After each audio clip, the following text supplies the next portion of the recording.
हरे कृष्णा। सही भक्तों का हार्दिक अभिनंदन है, स्वागत है। गुरु वैष्णवों की दया से जो कुछ कहें कृपा करके इन बातों को ध्यान से श्रवण कीजिए। हम लोग 18वें अध्याय में चल रहे हैं और ये मोस्टली एक प्रकार से शिक्षा को ध्यान में रखते हुए आखिरी श्लोक है इस अध्याय का। शिक्षा को जो कि आगे भगवान दूसरी बातें बताएंगे, लेकिन गीता के ज्ञान के रूप में ये आखिरी श्लोक के रूप में हमें समझना चाहिए। यहाँ भगवान क्या कह रहे हैं? सर्वधर्मान परित्यज्य माम एकम शरणम व्रज अहम त्वाम सर्व पापेभ्यो मोक्षयिष्यामि मा शुचः। देखो कैसी विचित्र बात भगवान यह घोषणा कर रहे हैं। भगवान पाप छोड़ने के लिए नहीं कह रहे हैं। अधर्म को ही पाप कहा जाता है। अधर्म को छोड़ने के लिए नहीं कह रहे हैं। एक प्रकार से भगवान कह रहे हैं धर्म को छोड़ दो। धर्म को छोड़ना कठिन काम होता है।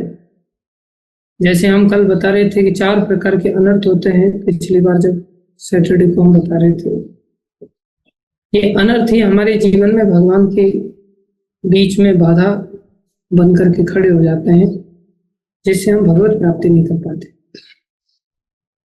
भगवान क्या कह रहे हैं यहाँ? कौन से धर्म की बात कर रहे हैं भगवान छोड़ने के लिए? भागवत धर्म को छोड़ने के लिए नहीं कह रहे हैं।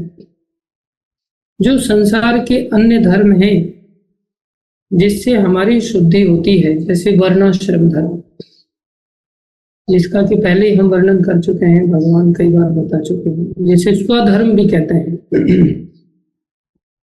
तो बोले उन सब धर्मों को छोड़ दो। क्या करने के लिए? माम एकम शरणम व्रज, मेरी शरण में के लिए। व्रजा मतलब चल पड़ो, चलना। शरणम व्रज, छोड़ के क्या करो? बैठ जाओ चुपचाप। छोड़ करके बोले नहीं बैठो मत, छोड़ करके गोवर्धन की ओर चल पड़ो, छोड़ करके मंदिर की ओर चल पड़ो, भगवान की शरण की ओर चल पड़ो। किसी को एड्रेस ढूंढने में दिक्कत है तो मैं लोकेशन सेंड कर दूंगा कि आना किधर है चल करके। ध्यान दें, सर्वधर्मान परित्यज्य। अभी धर्म का पालन करने के लिए तो भगवान ने कई सारी जगह पे कहा भी है। जैसे कि भगवान ने अर्जुन को ही कह रहे हैं कि भाई क्षत्रिय धर्म का पालन करो। तुम्हारे स्वभाव के कारण तुम पालन करने के लिए बाध्य हो। तुम नहीं भी करना चाहोगे तो भी गुण तो तुमसे उस धर्म का पालन करवा ही लेंगे, तुम्हारे स्वभाव के अनुसार कार्य को करा लेंगे। अपने अपने कार्यों को हर व्यक्ति को संपन्न करने की चेष्टा करनी चाहिए, और अपने कार्यों को संपन्न करने से धीरे धीरे धीरे धीरे करके उसका शोधन होता है, शुद्धिकरण होता है। जब शुद्धिकरण होता है तो अंततः भगवान को समझ सकता है। फिर गुह्य ज्ञान समझ में आएगा उसको, फिर गुह्यतर ज्ञान समझ में आएगा, फिर गुह्यतम ज्ञान समझ में आएगा। उसके लिए सीढ़ियां हैं, एकदम से छलांग मत लगाओ भाई। वर्णाश्रम धर्म का सिस्टमेटिकली पालन करते हुए अपने आप को शुद्ध कर लो। जैसे इससे पाप नष्ट हो जाते हैं। जैसे कहा है तपसा ब्रह्मचर्येन शमेन दमेन च त्यागेन सत्य शौचाभ्याम यमेन नियमेन च। बोले ये 9 कार्य हैं जिससे व्यक्ति पवित्र होता है। तपसा, तपस्या करने से, ब्रह्मचर्य, ब्रह्मचर्य का पालन करने से, तपसा ब्रह्मचर्य, शमेन अपनी मन को शमन करने से, मन को रोकने से, दमेन इंद्रियों को रोकने से। तपसा ब्रह्मचर्येन शमेन दमेन च त्यागेन, त्याग करना सीखना चाहिए फलों का। सत्य, सत्य का आश्रय लेना चाहिए, भगवान ही सत्य है, भगवान का नाम ही सत्य है। शौचाभ्याम, पवित्रता जीवन में लानी चाहिए, 7 हो गए। त्यागेन सत्य शौचाभ्याम, यमेन नियमेन च, यम भाई ये करणीय कार्य है, नियम ये नहीं करणीय कार्य है। इस प्रकार से 9 कार्य हैं जिनको करने से हम पापों से मुक्त होते हैं और हम धीरे धीरे शुद्धि की ओर आगे बढ़ते हैं, जो कि वर्णाश्रम धर्म के अंतर्गत इन कार्यों को विशेष रूप से प्रोत्साहित किया गया है कि इन कार्यों को करना चाहिए, इससे शुद्धि होगी। लेकिन ध्यान रहे, इन वर्णाश्रम के कार्यों को, इन वर्णाश्रम के धर्म का पालन करने को लेकर के कैसे करना चाहिए? बोले इन वर्णाश्रम के धर्म का पालन कृष्ण के लिए होना चाहिए। ये भी समझ होनी चाहिए कि कृष्ण हमसे कराने, हम करने वाले नहीं है। और किसके लिए होने चाहिए? फल भी कृष्ण के लिए होने चाहिए। इस समझ के साथ हमें वर्णाश्रम धर्म का अगर पालन करेंगे तो हम धीरे धीरे शुद्धि के रास्ते पर आगे बढ़ेंगे। वर्णाश्रम धर्म का पालन ये नहीं कि भाई शादी करनी है, चलो शादी कर लिया, बस हो गए, बन गई गृहस्थी। कैसे गृहस्थी बन गई? बोले ब्याह हो गया, बस हो गए शादी, शादी हो गई, बस बन गई गृहस्थी। बोले नहीं, गृहस्थ जीवन के अपने धर्म है। शादी नहीं हुई तो बोले बन गए ब्रह्मचारी, नहीं, ब्रह्मचारी के अपने धर्म है, वानप्रस्थी का अपना धर्म है, उसको वहन करना होगा, उसको उस चेतना के अंतर्गत वहन करना चाहिए। एक भी चीज अगर गड़बड़ हो गई, एक भी चीज मतलब ऐसा फीलिंग आ गया कि मैं करने वाला हूं, तो फिर मेरे लिए होगा वो आगे चल करके। बहुत सारे लोग मैं कर रहा हूं और मेरे लिए नहीं कर रहा हूं, कृष्ण के लिए कर रहा हूं, ऐसा कर पाते हैं, वो लोग फल का त्याग करने वाले कहे जाते हैं, लेकिन कर्म का त्याग नहीं कर पाए, कर्म उनको बांधेगा। इसलिए हर स्थिति में दोनों ही चीजों का त्याग हो जाए, न मैं कर रहा हूं न मेरे लिए करना है। ये मैं और मेरा, यही बीमारी है। यहाँ के पश्चात फिर तू और तेरा चालू हो जाता है। जब मैं और मेरा नहीं हो तो तू और तेरा खत्म। मैं और मोर तोरते माया, जय वीर पड़े सब जीव निकाया। रामायण में कह रहे मैं और मोर तोर तय माया, मैं और मैं, मेरा तू और तेरा, बोले यही माया है। हम सभी को अपने जीवन में इस चेतना के साथ वर्णाश्रम धर्म का पालन करेंगे तो ही ये वर्णाश्रम धर्म शुद्ध करेगा। और उस वर्णाश्रम धर्म को भी भगवान कह रहे हैं सर्व धर्मान परित्यज्य, तुम छोड़ दो। ये भगवान के आखिरी उपदेश हैं, बहुत ध्यान देने वाले उपदेश हैं। वर्णाश्रम धर्म का पालन करने पर शुद्धि होती है? बोले हाँ, निश्चित शुद्धि होती है, इसमें कोई संदेह नहीं है, अगर ठीक से किया जाए तो। कल हम एक घटना सुना रहे थे, महाभारत की घटना है, ऋषि जाजली की घटना है। एक ऋषि थे, उनका नाम जाजली था, तो बड़े तपस्वी थे। तपस्या करने के लिए घर बार छोड़ करके निकल गए और ऐसी कठोर तपस्या किया जंगल में जाकर के, एक टांग पर खड़े होकर के, और ऐसी आराधना किया, ऐसी मतलब ऐसी तपस्या किया कि हिलना डुलना बिल्कुल बंद कर दिया। अब विचार करो, एक टांग पर खड़े होकर के हिलना डुलना बंद करना। हम तो पूरी तरह से बैठ करके भी हिलना डुलना नहीं छोड़ते। हाँ, बैठे हुए तो बैठे भी अच्छी तरह से नहीं रह सकते काफी देर तक। बैठने में भी कभी आगे झुकेंगे, कभी पीछे झुकेंगे, कभी दाएं कभी बाएं। इतना एरिया हमने बैठने में यूज कर रखा है, फिर भी हमसे बैलेंसिंग नहीं होता शरीर। और उन्होंने एक टांग पर खड़े होकर के इतना बैलेंस किया, इतना बैलेंस किया कि पेड़ पौधे तो फिर भी हिलते हैं, पेड़ से भी ज्यादा एक प्रकार से स्थिरता को प्राप्त होते हैं। जैसे पोल लगाए ना, पोल खड़ा कर दिया जाए बिल्कुल, तो पक्षी लोग भ्रमित हो गए और पक्षियों को लगा कि ये कोई खंबा ही खड़ा है लगता है। और पक्षियों ने देखा ये तो बहुत अच्छा है, इस पर घोंसला क्यों न बना लिया जाए। तो पक्षियों ने घोंसला बना लिया,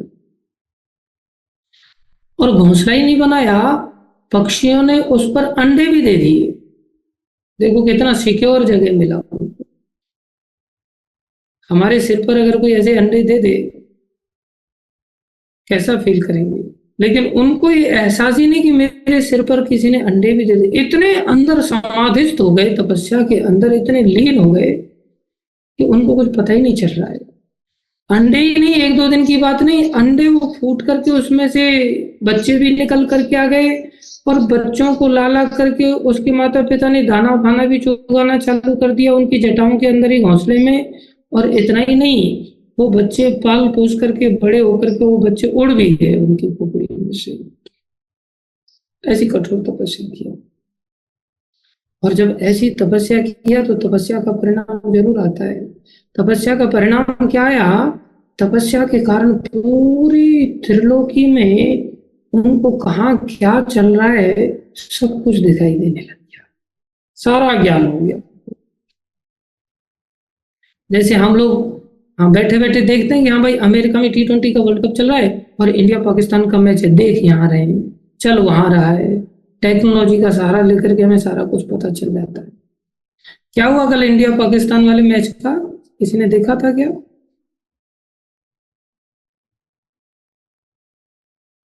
कौन जीता कौन हारा क्या हुआ?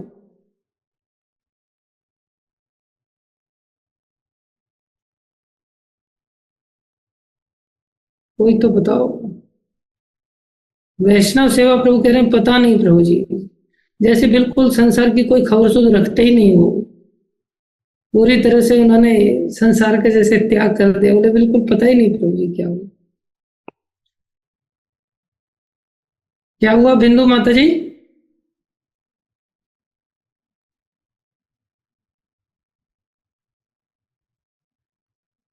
हरे कृष्णा प्रभु जी, दंडवत हरे प्रणाम। कृष्ण।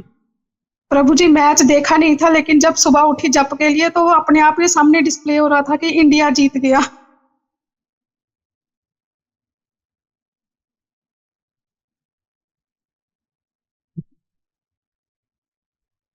हाँ जय। देखा डिस्प्ले पहले से आकर, आप नहीं देख रहे हैं तो भी आकर की चीजें बता देती हैं। अच्छी बात है। मुबारक धन्यवाद हो आप प्रभु जी। सभी को। और प्लेयर से कुछ मिल जाए लक्ष्मी वगैरह तो उन लोगों से कुछ पैसा भी ले लेना आप लोग अपने हिस्से का, पता चलाने के लिए कितना समय दिया आप लोगों ने। भगवत गीता में तो आदमी समय देखता है कि प्रभु जी ने क्वेश्चन आंसर का समय भी खा गए और समय पर फिर भी खत्म नहीं करते, लेकिन वहां पर आदमी दुनिया भर का समय दे देता है। पता नहीं वहां से क्या ऐसी भक्ति में प्रगति हो जाती है, कौन सा वर्णाश्रम धर्म का पालन हो जाता है। खैर जो भी है, तो मैं ये कह रहा था जाजली ऋषि को सारा कुछ पूरी त्रिलोकी का, ब्रह्मलोक में क्या चल रहा है, जनलोक में क्या हो रहा है, महरलोक में क्या हो रहा है, अभी आदमी मर करके सुतल लोक चला गया या तलातल चला गया या पातल चला गया, वहां पर इसकी कैसी धुनाई हम दूध कर रहे हैं, सब उनको पता चलता है। इसलिए कई बार लोग साधुओं के पास जाकर के बोलते हैं बताओ साहब हमारा आदमी मर गया, फलाना फलाना कहाँ गया है, क्या हुआ होगा उसके साथ। लोग जिज्ञासा बस पूछते हैं, और कुछ मेरे जैसे साधु तुक्का मार देते हैं ऐसे लोगों को गुमराह करने के लिए। लेकिन जाजले ऋषि ने ऐसी आराधना की उनको सारा ज्ञान हो गया। आज जब ज्ञान हो गया, समाधि से बाहर आ गए, उसी समय बगुला हुआ। बगुला आप समझते हैं, जो मछली खाता है, सफेद रंग का होता है। बगुले की बहन होती है बगुली, तो बगुली उड़ी। अब बगुली उड़ी तो आकाश मार्ग से जब ऊपर से जा रही है उसके, तो उसके ऊपर बगुली ने झाजली ऋषि के ऊपर बीट कर दिया। बीट समझते हैं आप लोग? बीट मतलब, हाँ चुकंदर नहीं, बीट मतलब गंदगी। उसने गंदगी कर दिया तो उनको बड़ा क्रोध आया, और उन्होंने ऊपर आंख उठा करके देखा, और क्या किया, आंख उठा करके देखते ही बेचारी बगुली का सर्वनाश हो गया, बेचारी भस्म हो गई। और ऊपर से फिर उसकी हड्डी भट्टी कुछ नहीं गिरी, सीधी राख गिरी, ऊपर ही राख बन गई। ऐसा क्रोध। तो उनको बड़ा अच्छा लगा कि मेरी आंखों में इतनी ताकत आ गई है तपस्या करने से, मैं इतना श्रेष्ठ आदमी बन गया हूँ। देखो किसी को ऐसे ताकत आ जाए तो कितना अच्छा लगता है ना। कई बार हाँ व्यक्ति सोचता है कि चलो मैं, हाँ कोई मेरी बात नहीं सुन रहा है तो चलो मैं जाकर के सुनाता हूँ, जाकर के सुनाता हूँ, नहीं सुनेगा तो फिर मैं अपनी ताकत दिखाऊंगा, या तो प्रेम से मान जाएगा नहीं तो जबरदस्ती मना लूंगा। पहले ब्राह्मणों में ऐसी ताकत होती थी, शाप देने की ऐसी शक्ति होती थी। ब्राह्मण लोगों ने राजा वेन को जाकर के समझाने का प्रयास किया, चलो जाकर के समझा करके आते हैं, और जब नहीं माना वो उल्टा ही ब्राह्मणों के ऊपर सवार हो गया, तो ब्राह्मण है एकदम से हुंकार मारा, जैसे ही हुंकार मारा उसका वही राम नाम सत्य हो गया, बेचारा चल बसा। ये ताकत होती थी तपस्या की। तो जाजली ऋषि को बड़ा अच्छा लगा। अब ऐसी ताकत के साथ जब संसार में विचरण किया जाता तो कितना कितना गौरव अनुभव होगा हृदय में। तो साधु जीवन जी रहे थे, एक प्रकार से त्यागी जीवन जी रहे थे, तपस्या का जीवन जी रहे थे, सन्यासी जीवन जी रहे थे। वर्णाश्रम के अंतर्गत सन्यास भी आता है, लेकिन भक्त नहीं थे। सन्यास का जीवन जी करके तपस्या किया तो तपस्या के परिणाम स्वरूप उनमें सामर्थ्य आ गई। तो एक दिन क्या किया, उनको भिक्षा करके जीवन निर्वाह करना पड़ता है, तो दरवाजा खटखटा दिया एक, राधे श्याम हरे भिक्षाम देही। अंदर से माता जी उन्होंने हाथ कर दिया, महाराज रुको अभी उतरिए, थोड़ी देर लगी। तो माता जी को देखा उन्होंने कि अपने पति के पैर दबा रही है वहां पर, तो उनको लगा कि चलो 2 मिनट इंतजार कर लेते हैं। फिर देखा 5 मिनट हो गए अभी तक नहीं आ रही है, फिर उन राधे श्याम, तो उन्होंने कहा रुको महाराज थोड़ी देर, मैं पैर दबा रही हूँ, देख नहीं रहे आप। तो उनको बड़ा बुरा लगा, ये भोगिनी कामी बनकर के संसार में ये सब स्त्री पुरुष बोले रात दिन भोगों में लगे रहते हैं, बस पति की सेवा में लगी हुई है। हम सन्यासी बनकर के यहाँ दरवाजे पर खड़े हैं, ये गृहस्थी बनकर के अपने जीवन को आसक्ति में लगा करके व्यतीत कर रही है, इसको मेरा सम्मान का कोई ख्याल ही नहीं है। मैं कब से यहाँ पर खड़ा हूँ, मेरे को भिक्षा दे करके फिर संसारी अपने कार्य को करे, संसारी कार्य इसने इतना जरूरी समझ लिया है। उनको बड़ा क्रोध आया। तो क्रोध आया तो उन्होंने जैसे दूर से बगुली को जला दिया था, ऐसे ही दरवाजे पर खड़े होकर के घूर घूर करके देखने लग गए उसकी ओर। लेकिन हुआ क्या, वो जली नहीं। जब वो जली नहीं तो अंदर से वही कहती है, जाजले मैं बगुली नहीं हूं, इंतजार करो। जब ये सुना तो जाजले ऋषि के पैरों तले जमीन निकल गई। बोले इसको कैसे पता चल गया कि मैंने बगुली को भस्म किया है, और इसको मेरा नाम भी पता चलेगा। बोले जाजले मैं बगुली नहीं, इंतजार करो, मैं पति की सेवा में लगी हुई हूं।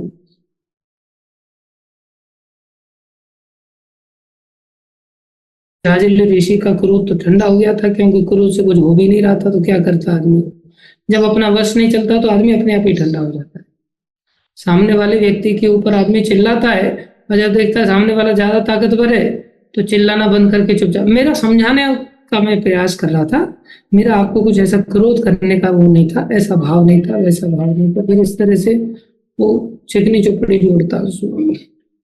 तो जाजल ऋषि ठंडे हो गए। ठंडे हो गए तो बोले देवी, अब देवी कह के बोलने लग गए।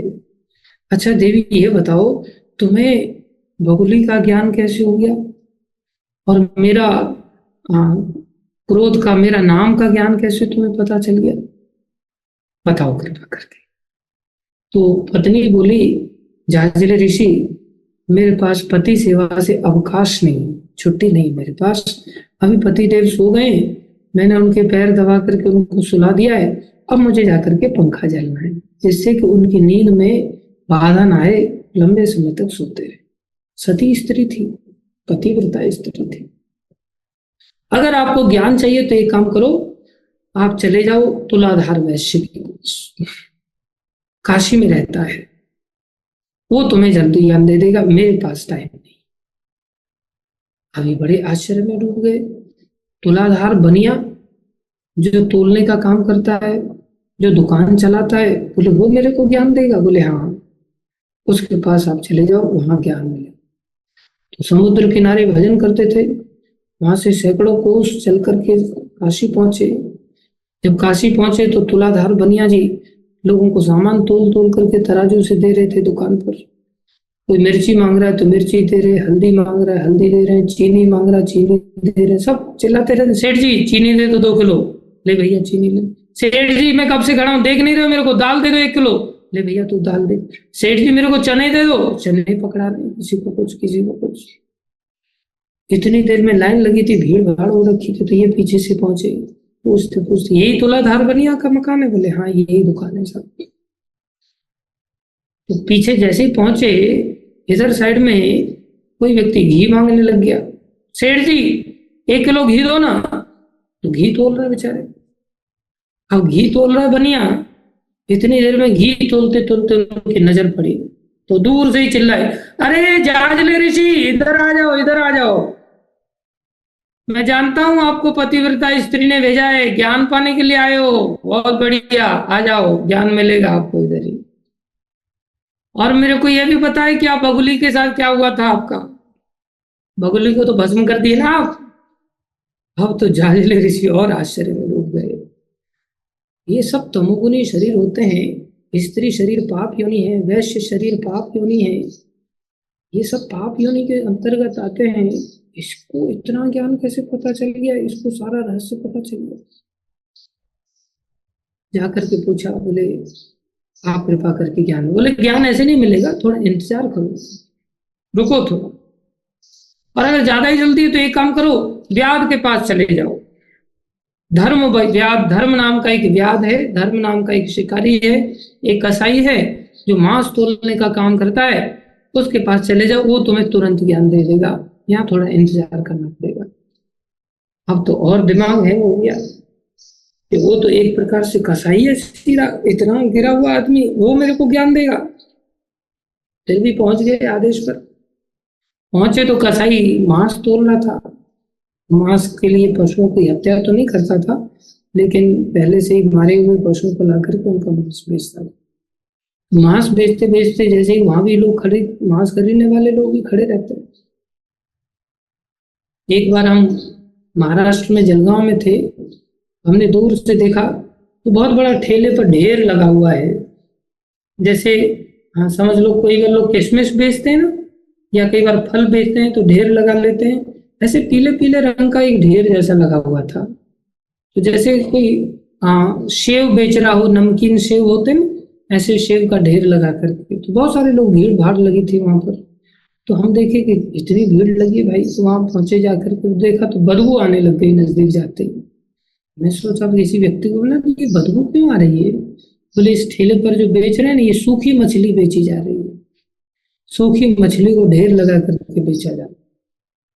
तब मेरे को हैरानगी हुई कि लोग, बदबू जहां से आती है, लोग वहां भी खरीदने वाले कम नहीं रहते, वहां भी भीड़ भाड़ बराबर बनी रहती।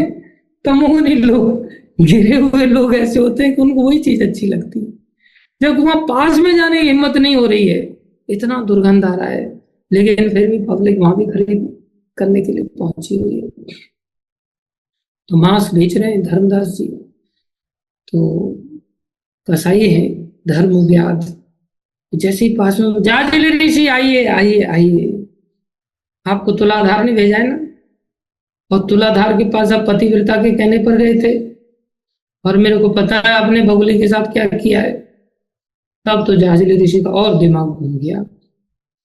बोले भैया ये मेरे को कुछ समझ नहीं आ रहा है, तपस्या मैंने किया, कठोर तपस्या मैंने किया, हिले डुले बिना तपस्या किया, अंडे मेरे सर पर पक्षियों ने दिए, तुम लोग यहाँ मांस बेच बेच करके मेरे से भी ज्यादा ज्ञान तुम लोगों को प्राप्त हो गया है, उल्टा मेरे को ज्ञान प्राप्त करने के लिए तुम्हारे पास आना पड़ रहा है, ये मैं कुछ समझ नहीं पा रहा हूँ, कृपा करके मेरे को बताओ यार क्या तरीका है, तुम लोगों ने ऐसा कैसे पा लिया? बोले जहाजले ऋषि बस एक बात का ध्यान रखो कि हमें अपने चित्त को आध्यात्मिक बनाना चाहिए, चित्त को आध्यात्मिक बनाने की आवश्यकता है।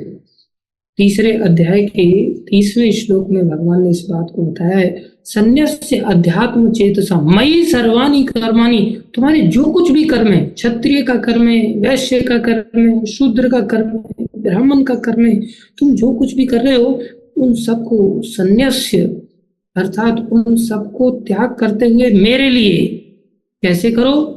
बोले अध्यात्म चेतसा, अध्यात्म चित्त से करो। अध्यात्म चित्त की पहचान क्या है? जब तुम्हें यह पता चल जाएगा कि ये शरीर मेरा नहीं है, जब तुम एहसास कर पाओगे कि इंद्रियां मेरी नहीं है, जब तुम एहसास कर पाओगे प्राण शक्ति मेरी नहीं है, मेरे पास मकान दुकान जो कुछ भी वस्तुएं हैं भगवान ने मेरे सानिध्य में प्राप्त प्रदान किए, बोले इनमें से कुछ भी मेरा नहीं, ये सब श्री कृष्ण का है। जब सब श्री कृष्ण का ऐसा सोच करके फिर तुम कुछ भी काम करोगे, यत करोषि यद अश्नासी, भगवान ने घोषणा किया यत करोषि, कुछ भी करोगे लेकिन मेरे लिए करोगे और ऐसा सोच के करोगे कि मैं करने वाला नहीं। जब इसे सौंप दोगे तब तुम संसार में रहते हुए भी ज्ञान से परिपूर्ण हो जाओगे, तुम शुद्ध हो जाओगे। ये ज्ञान प्राप्त करने के पश्चात वो तुलाधार वैश्य के पास गए, बोले भैया तुमने कैसे ज्ञान प्राप्त? बोले कुछ नहीं, मैं रात दिन इसी बात का चिंतन करता रहता हूँ, हर चीज को तोलते हुए लोगों को बेचते हुए बस इसी चीज का चिंतन करता हूँ। प्रभु मेरे को अहंकार से बचाना, बस मेरे को अहंकार ना हो जाए कि मैं कर रहा हूँ इस कार्य को।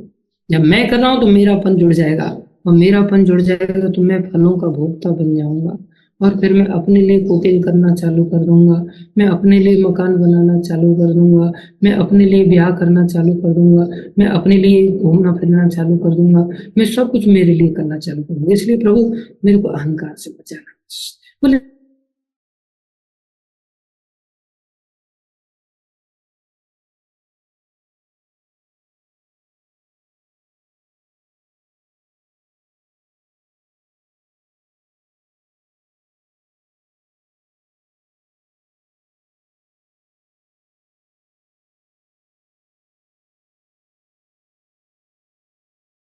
कि बार बार ऐसी समस्या क्यों आ रही है?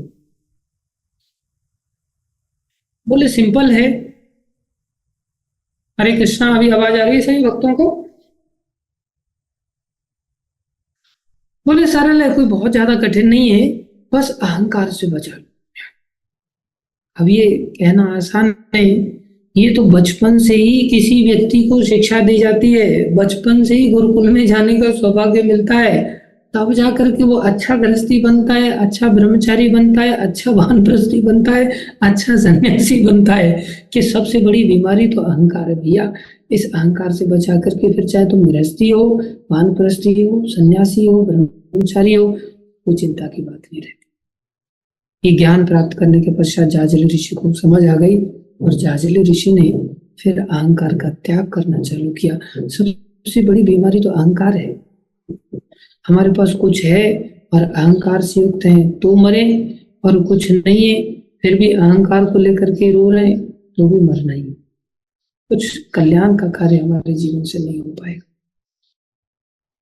देखो भगवान इस रास्ते को, जो कि उन्होंने वर्णाश्रम धर्म के माध्यम से खुद ही बताया, उस रास्ते को भगवान आज यहाँ क्या कह रहे हैं? सर्वधर्मान, चाहे तुम ब्रह्मचारी का धर्म है, वानप्रस्थी का धर्म है, गृहस्थी का धर्म है, या सन्यासी का धर्म है, परित्यज्य, त्यज्य माने छोड़ना, परि माने चारों तरफ से, मतलब दूर से ही छोड़ दो इनको।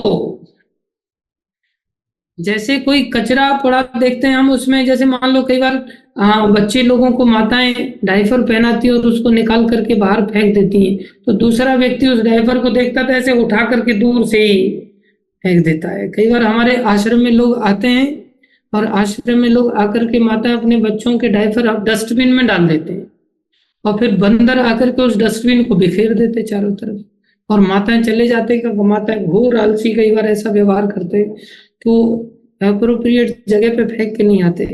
कुछ लोग तो इतने होते हैं कि टॉयलेट सीट में ही अंदर भर के चले जाते हैं, इतने गंदे होते हैं। वो सोचते हैं कौन इधर उधर, हमारी सीट थोड़ी ब्लॉक होने वाली, मंदिर की सीट ब्लॉक होगी, हमें क्या लेना देना।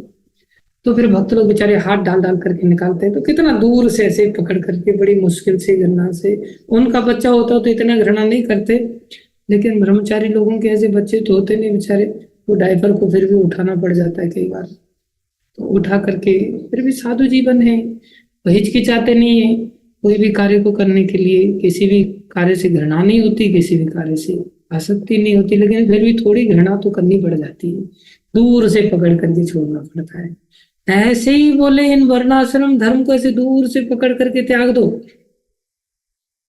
ये मत सोचना कि अच्छा अब मैं भी पति सेवा ऐसी करूंगी कि पैर दबाऊंगी जब तक पति देव सो नहीं जाएंगे, और फिर बाद में सो जाएंगे तो पंखा झलूंगी पर मेरे को ज्ञान हो जाएगा। वो तो बचपन से आपने अहंकार का त्याग किया होता तो ज्ञान हो जाता। और ऐसी स्थिति आजकल वैसे भी कोई करता नहीं, आजकल तो उल्टा है, अपने पैर दबाना छुड़वा ले पत्नी, वही बहुत बड़ी बात है। आजकल तो पत्नियां अपने पैर दबाती हैं। एक भक्त बेचारा आकर के मेरे को रो रहा है, प्रभु जी हाँ, ये कैसा बढ़िया जीवन है आपका। वो मेरे कई बार थोड़े कभी कभी पैर दबा देता है, तो पैर दबा रहा था तो ये कैसा बढ़िया जीवन है आपका, शादी नहीं कुछ नहीं फिर भी मस्त आराम से आपको पैर दबाने को मिल रहा है। मैं बोला क्यों? बोले मैंने तो शादी की और ऐसा सोच के शादी की थी कि मेरे पैर दबाए जाएंगे, लेकिन सच बताऊं मेरे को ही पैर दबाने पड़ते थे। और कभी कभी अगर शर्म की कारण अगर उसने पैर दबाना चालू भी किया ना तो हाथों में इतनी ताकत ही नहीं होती थी कि लगता ही नहीं था कि पैर दबाए जा रहे हैं, जस्ट फॉर्मेलिटी के लिए केवल हाथ पे हाथ पैर पे पैर हाथ घुमाया जाता था, बस ऐसा लगता ही नहीं था। फिर मैं सोचता तू रहने दे भाग्यवान, बस दबा दिए तूने पैर दबा दिया, सिर रहने दे, तेरे से कुछ होने वाला नहीं है। आदमी कुछ कष्ट उठाने नहीं चाहता। इस कथा से कम इतना ही सीख लें कि जब भाई पैर दबा नहीं सकते तो खुद के पैर हाथ तो मत दबाओ, कम से कम पति देव से इतना तो सम्मान करना सीखना चाहिए, वर्णाश्रम धर्म के अंतर्गत जो जीवन जी रहे। लेकिन भगवान श्री कृष्ण कह रहे हैं तुम सन्यास के धर्म को लगे तो छोड़ दो, दूर से त्याग दो, ब्रह्मचारी धर्म का त्याग कर दो, गृहस्थ धर्म का त्याग कर दो, वानप्रस्थी का त्याग कर दो। लेकिन क्यों?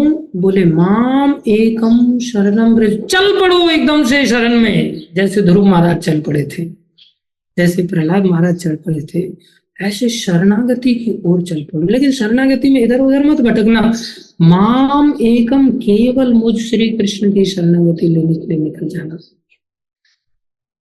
ये नहीं कि शिव जी की शरण में चले जाना, ब्रह्मा जी की शरण में चले जाना, इंद्र की शरण में चले जाना, चंद्र की शरण में चले जाना। बोले क्यों? उनकी शरण में जाने में क्या दिक्कत है? अरे भैया उनकी शरण में जाने में दिक्कत ये है कि वो शरण्य है ही नहीं, शरण देने की ताकत है ही नहीं उनकी। शरणागति तो उस व्यक्ति की लेनी चाहिए ना जो शरण देने की ताकत रखता हो। बोले उनकी ताकत क्यों नहीं शरण देने की? शरण देने की ताकत इसलिए नहीं है क्योंकि वो खुद स्वतंत्र नहीं है। जब व्यक्ति खुद ही स्वतंत्र नहीं है, किसी दूसरे व्यक्ति को कैसे शरण दे सकता है? मान लो कोई व्यक्ति खुद जेल में पड़ा हुआ और दूसरा व्यक्ति उसके पास जाए, आप मेरे को जेल से मुक्त कर दोगे? अरे वो खुद मुक्त होता तो तुम्हें मुक्ति का रास्ता बता सकता था, लेकिन वो खुद मुक्त नहीं। अगर खुद मुक्त होते इस तरह से तो फिर वो शरणागति का रास्ता अपने लिए ही बताते, मुकुंद भगवान की शरण की ओर नहीं भेजते, जैसे शंकर भगवान आदेश दे रहे हैं, भज गोविंदम गोविंदम भज मूढ़ मते, पुनरपि जननम पुनरपि मरणम पुनरपि जननी जठरे शयनम, एह संसारे खल दुस्तारे कृपया पारे पाहे मुरारे। मुरारी श्री कृष्ण भगवान ही इस संसार के दुष्प्रभाव से तुम्हें मुक्त कर सकेंगे। इसलिए अरे मूढ़मती जीव तुम क्या करो? गोविंद का भजन करो। शंकर भगवान क्या करने बोले? खुद भी गोविंद का भजन करेंगे। तो खुद शरण्य नहीं है। हम दूसरे नाम अपराध में भी देखते हैं ना, शिव ब्रह्मा आदि देवों को भगवान नाम के समान अथवा भगवान से स्वतंत्र समझना, ये नाम अपराध है। संसार में कोई स्वतंत्र नहीं, स्वतंत्र तो केवल श्री कृष्ण है जो स्वराट हैं, जो परम स्वतंत्र हैं। बाकी लोग भी स्वतंत्र हैं लेकिन कम मात्रा में स्वतंत्र हैं। हम लोग तो बहुत कम मात्रा में स्वतंत्र हैं, शंकर भगवान काफी ज्यादा मात्रा में स्वतंत्र हैं हमारे कंपैरिजन में, लेकिन कृष्ण की तरह स्वराट नहीं। इसलिए शरणागति को देने का अधिकार या हमें शरणागति लेने का जो उपाय है वो केवल श्री कृष्ण का आश्रय लेकर के करना चाहिए। इस बात को माता देवकी ने भी भागवत में स्तुति करते समय भगवान के चरणों में निवेदन किया, जब भगवान का दर्शन किया उन्होंने, बोले दुनिया में कोई जगह ऐसी नहीं है जहां जीव को विश्राम प्राप्त हो सके, बस भागते जाना है, मौत से भागते जाना है, भागते जाना है। केवल आप ही हैं जिनके चरणों का आश्रय लेकर के कोई व्यक्ति थोड़ा बहुत आश्रय विश्राम पूरी तरह से पा सकता है। बोले संसार में भी तो लोगों को विश्राम मिलता है, बोले वो भी भगवान की कृपा से ही मिलता है। माँ किसी बच्चे की रक्षा करती है, पालन पोषण करती है, वो केवल भगवान की कृपा से। भगवान की कृपा ना हो तो गर्भ धारण करना भी उसके लिए मुश्किल है, उस गर्भ का पालन पोषण करना तो दूर की बात है। सब कुछ तो भगवान ही करते हैं, अन्यथा भगवान की जब इच्छा नहीं होती, किसी बच्चे ने अगर माँ की शरण ले रखी है, इसलिए प्रहलाद महाराज भगवान को कहते हैं संसार में बोले कोई किसी की शरणागति नहीं हो सकता, केवल श्री कृष्ण ही है। संसार में माँ बाप आदि ये शरण की योग्य नहीं है, क्योंकि माँ की गोद में से काल उठा करके लेके चला जाएगा और माँ अपने बच्चे की रक्षा नहीं कर पाएगी। रक्षा नहीं कर पा रही है तो क्या माँ शरणागति की योग्य है? फिर दूर दूर तक नहीं है। शरणागति के तो योग्य वही है जो रक्षा कर सके। और उस संदर्भ में केवल कृष्ण को ही कहा जाता है, बोले मारे कृष्ण राखे के और राखे कृष्ण मारे के। ऐसा नहीं कहा जाता कि मारे सचिनंदन दास राखे के और राखे आराधिका माता तो मारे के, ऐसा नहीं कहा जाता। हमारी किसी की मारने की सामर्थ्य नहीं है और ना ही किसी की राखने की सामर्थ्य है। कोई न रक्षा कर सकता है न कोई मार सकता है, किसी और का नाम नहीं लिया जा सकता है। इंद्र चंद्र वरुण आदि किसी का नाम नहीं लिया जाता। हाँ, थोड़ी देर के लिए रक्षा आदि का ये बहाना मात्र कर सकते, वो भी तब जब कृष्ण चाहे तब। पीछे चाहत कृष्ण की है, तभी जो कुछ हो रहा है वो हम लोगों को निमित्त बना करके भगवान करते हैं, अन्यथा हमारी किसी की बस की ताकत नहीं है। इसलिए भगवान यहाँ कह रहे माम एकम, एकम शब्द जोड़ा, कंफ्यूज मत हो जाना, कहीं मत जाना। इसका अर्थ ये नहीं कि किसी अन्य का सम्मान नहीं करना है। बोले मैं तो कृष्ण की शरण में हूँ, शिव जी से मेरे को क्या लेना देना, मैं तो इनकी ओर देखूंगा भी नहीं, मैं तो इनकी ओर पैर भी करके नहीं सोऊंगा। बहुत सारे लोग ऐसा कहते हैं। बोले नहीं, ये अपमान है। हमें सम्मान जीव मात्र का ऐसा करना है क्योंकि प्रत्येक जीव के हृदय में भगवान का अधिष्ठान है, भगवान का वास है। इसलिए भगवान कह रहे माम एकम शरणम ब्रज। शरण तो लेनी पड़ेगी भाई। हमारे में वो सामर्थ्य नहीं है कि हम सोचे बिना शरण के ही हमारा जीवन चल जाए, नहीं चल सकता। हमारी समस्याओं का अंत, जैसे कोई बीमार हो जाता है, बीमार व्यक्ति को दवाई की शरण लेनी पड़ती है कि नहीं? दवाई लेगा तो ठीक हो जाएगा, दवाई लेगा तो रक्षित होगा। इसी प्रकार हमें जन्म मृत्यु जरा व्याधि के इस चक्र से अगर निकलना है तो केवल कृष्ण शरणागति ही हमारी रक्षा कर सकती है। हमें शरण लेने की वो सामर्थ्य कृष्ण में है। हम ऐसे ही नशे में थोड़ी देर के लिए ऐसे चीखते चिल्लाते रहे, मेरे को किसी की जरूरत नहीं, मैं चाहे ये करूं, मैं चाहे वो करूं, मेरी मर्जी। तुम्हारी मर्जी नहीं चलेगी। थोड़े समय में बुढ़ापे की मर्जी चालू हो जाएगी, थोड़े समय में बीमारी की मर्जी चालू हो जाएगी, थोड़े समय में मौत की मर्जी आ जाएगी। फिर कहेंगे अरे भैया किसी का बस नहीं चलता है, आखिर में तो सबको जाना ही होता है, कोई नहीं, तुम मत रो, तुम संसारी कार्यों में फिर से लग जाओ। इस प्रकार से लोग सांत्वना देते हैं, लेकिन वास्तविक सांत्वना तो शरणागति की है, जो लोग नहीं देते। अब कोई सोचे ठीक है शरणागति हम ले लेंगे, लेकिन हमारी वासना का क्या होगा? हमारे अंदर देखो कैसी विचित्र बात है, बहुत ध्यान देने वाली बात है। भगवान ने पहले ही बोल दिया, शरणागति के अंतर्गत कार्य बता दिए, मन मना भूमद भक्तो मध्याजी माम नमस्कुरु। ये कार्य हैं शरणागत व्यक्ति के। मामे वेश्यसी सत्यम थे, इससे तुम मेरे को प्राप्त हो जाओगे। लेकिन सबसे बड़ी बाधा तो शरणागति में हमारे पाप कर्म है, जिसको गीता में भगवान ने भी स्वीकार किया। जो पापी व्यक्ति है उससे ये भजन साधन तो होगा नहीं। भगवान ने पहले ही बोल दिया, ये शाम तु अंतगतम पापम जनानाम पुण्य कर्मनाम ते द्वंद्व मोह निर्मुक्ता भजन्ते माम दृढ़ व्रता। बोले दृढ़ व्रत के साथ वही व्यक्ति भजन कर सकता है जिसके पापों का अंत हो गया हो और जिसके जीवन में भक्ति के द्वारा पर्याप्त मात्रा में पुण्य जागृत हो गए हो। ये शाम तु अंतगतम पापम, पाप अंतगत हो गए हो, जनानाम पुण्य कर्मनाम, जो पुण्यशाली है ते द्वंद्व मोह निर्मुक्ता भजन्ते माम दृढ़व्रता। बोले ये पाप कर्म हमें भक्ति करने नहीं देते, ये पाप कर्म आपकी शरणागति में आने नहीं देते, ये पाप कर्म बड़ी बाधा देते हैं, बड़ी समस्या देते हैं। तो ये पापों को पहले खत्म कर देते हैं। भगवान बोले ये तुम्हारे बस की बात नहीं है खत्म करना। कोई सोचे मेरे को तो इंद्रियां बहुत परेशान करती हैं, मेरे को तो काम बहुत सताता है, मेरे को क्रोध बहुत सताता है, मेरे को लोभ बहुत सताता है, मैं क्या करूं, कौन से कुएं में जाऊं। काम क्रोध लोभ मोह मद मत्सर ईर्ष्या दंभ कपट आदि इसने मेरे को चारों तरफ से घेर रखा है, पहले मैं इनका इंतजाम कर लेता हूँ। एक काम करता हूँ, गृहस्थ जीवन में जाकर के इंद्रियों को भोग में लगा करके मैं इंद्रियों को संतुष्ट कर लेता हूँ, काम को जीत लेता हूँ। अरे भैया तुम्हारे मन में ये काम कभी जाने वाला नहीं है, तुम्हारी ताकत ही नहीं है कि हम इसको नष्ट कर सकें, तुम्हारी सामर्थ्य नहीं कि क्रोध को भगा सके, हमारी सामर्थ्य नहीं कि मैं इस लोभ को भगा सकूं, ये मेरे जीवन से ईर्ष्या चली जाए, ये संभव ही नहीं। इसलिए भगवान ने इसे छोड़ने के लिए कहा ही नहीं, पहले कहा है लेकिन इस श्लोक में भगवान नहीं कह रहे। भगवान क्या कह रहे हैं, अगर तुमने ऐसा कर लिया, कैसा, दूर से ही संसारी धर्मों को छोड़ करके और मेरी शरण में आ गए। मेरी शरण में आने का अर्थ क्या है, तुमने क्या किया, बस भक्ति के विधि विधानों का सिंपली पालन करना चालू कर दिया, जिसमें कोई कष्ट नहीं है। जैसे आपने जस्ट नाम जपना चालू कर दिया, तो नाम जपने के लिए क्या ऐसी तपस्या करनी पड़ रही है जैसे जाजली ऋषि को करनी पड़ी? क्या हिरण्यकश्यप को जैसी तपस्या प्रहलाद जी ने की थी? नहीं, केवल गाया और सुना, बस दो ही काम किए, सुना और गाया। अब किसी को बोला जाए एक काम करो, बाथरूम में जाकर के नहा लो,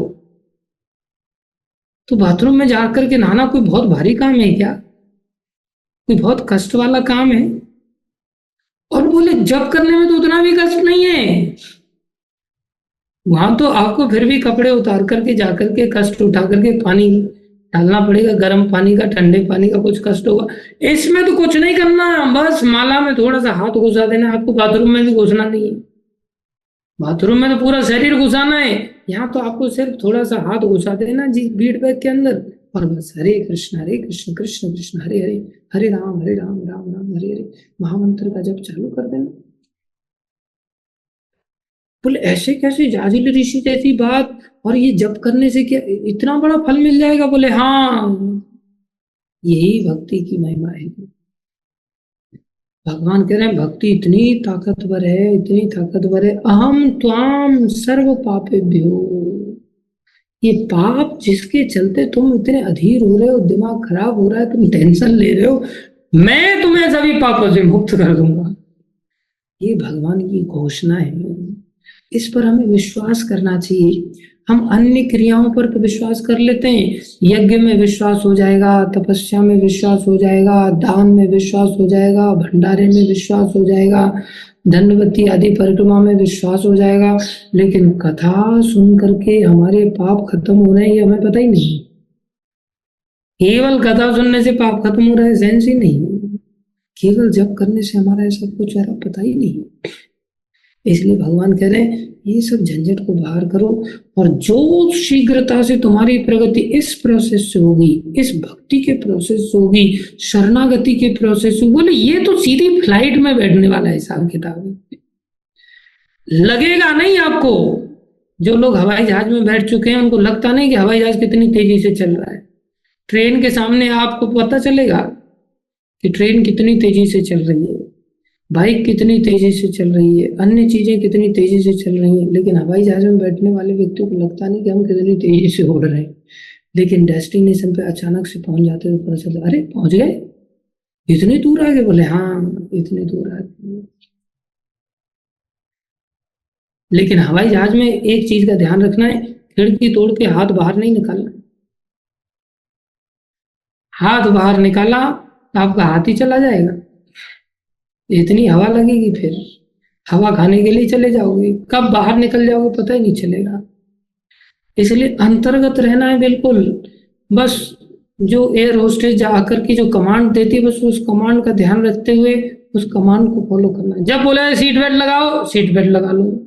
जब बोले अब आराम से खोल लो, कोई बात नहीं। आदमी सोचेगा जहाज में बैठे बैठे कभी सीट बेल्ट लगवा देते हैं, कभी खुलवा देते हैं, इनके रोज के नाटक चलते रहते। नहीं लगाऊंगा मैं सीट बेल्ट, ऐसा नहीं चलेगा। वहां हमें पूर्ण शरणागति का रास्ता, जो आज्ञा दी जाए। बोले मोबाइल छोड़ दो तो मोबाइल छोड़ दो, मोबाइल पकड़ लो तो मोबाइल पकड़ लो। आदमी सोचे ये प्रभु जी क्या, कभी कुछ बोलते हैं, कभी कुछ बोलते हैं। बोले हाँ, ऐसा ही है। ना आपको हमेशा बैठने के लिए कहा जाएगा सीट पर, ना आपको हमेशा खड़े रहने के लिए कहा जाएगा। देश काल परिस्थिति के अनुसार भगवान के प्रतिनिधि जो हमें आदेश दें उस प्रकार से कार्य करना होगा। कैप्टन के हाथों में पूरा जीवन की डोरी सौंपनी होती है, गुरु के चरणों में सारा कुछ सौंपना होता है। फिर अरे गुरुजन जो प्रामाणिक हैं, अगर वो गड्ढे पर चलने का रास्ता भी बता देंगे ना, तो भी पतन नहीं होता शिष्य का।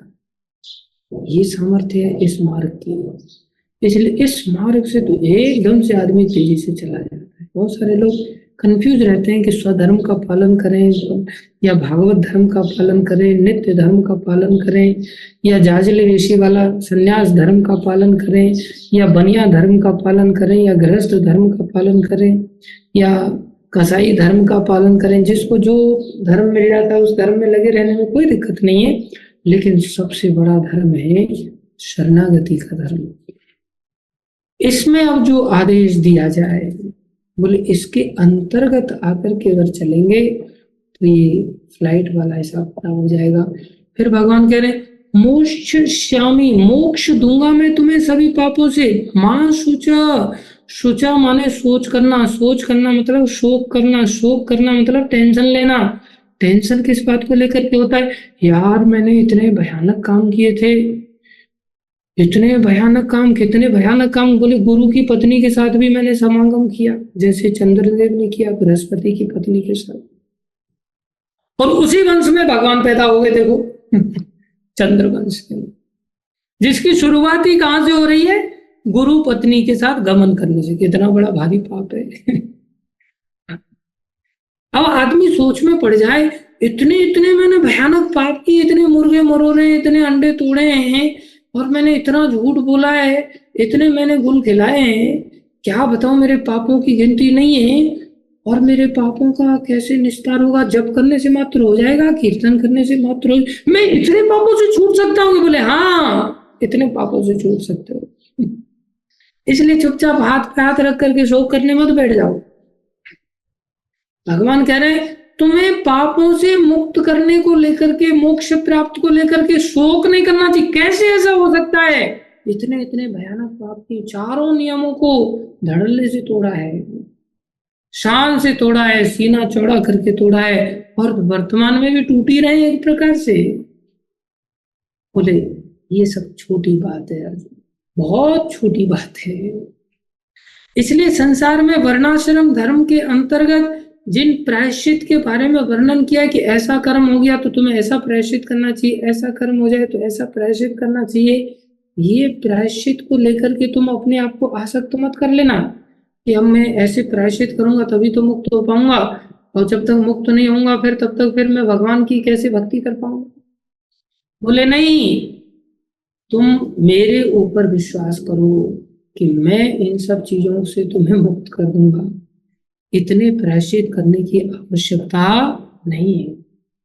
और कोई सोचे अरे छोटी से छोटी चीज पाने के लिए तो शास्त्र में इतने इतने पुण्यों का वर्णन किया है,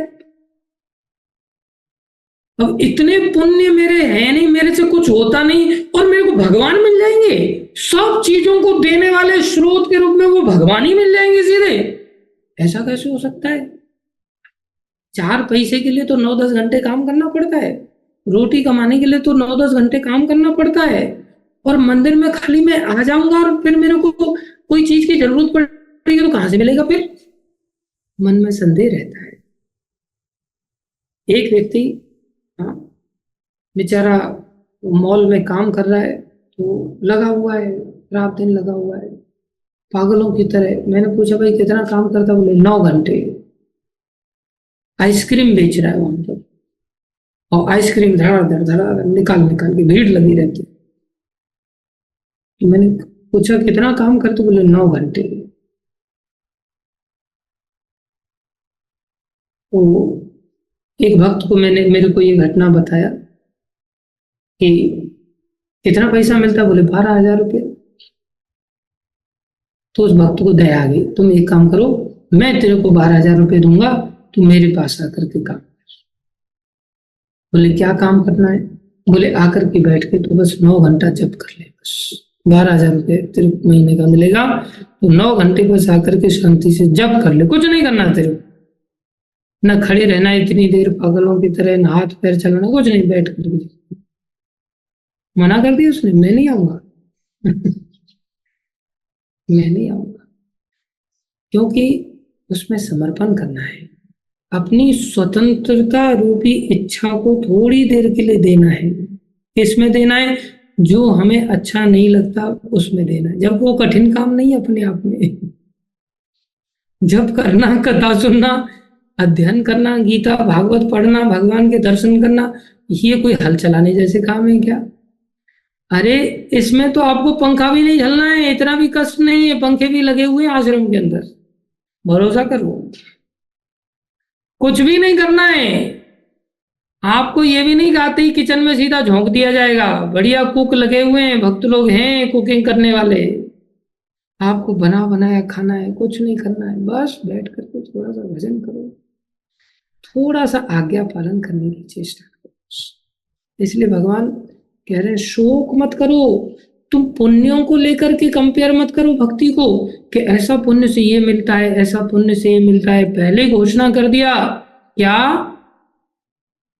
अकामा सर्व कामो वा मोक्ष काम उदारति तीव्रेन भक्ति योगेन यजेत पुरुषम परम।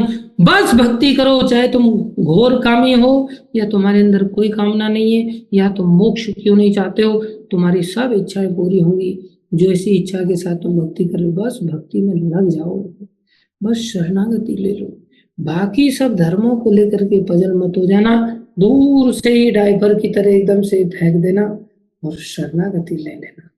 ये सबसे बड़ा धर्म भगवान ने बताया। और तुम्हारे हृदय की सारी गंदगी, सारी चाहत जिसके चलते तुम विचलित हो रहे हो, टेंशन, थोड़ा सा तो धैर्य धारण करो, इसी जन्म में तुम्हें पूरी तरह से मुक्त कर दूंगा और तुम मेरा अनुभूति कर पाओ।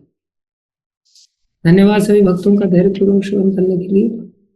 हम कल थोड़ा और विस्तार से इसमें चर्चा प्रभुपाद जी ने तात्पर्य में दिया है, या मैं शरणागति के अंतर्गत करना क्या होता है उसको थोड़ी चर्चा करें। धन्यवाद सभी का।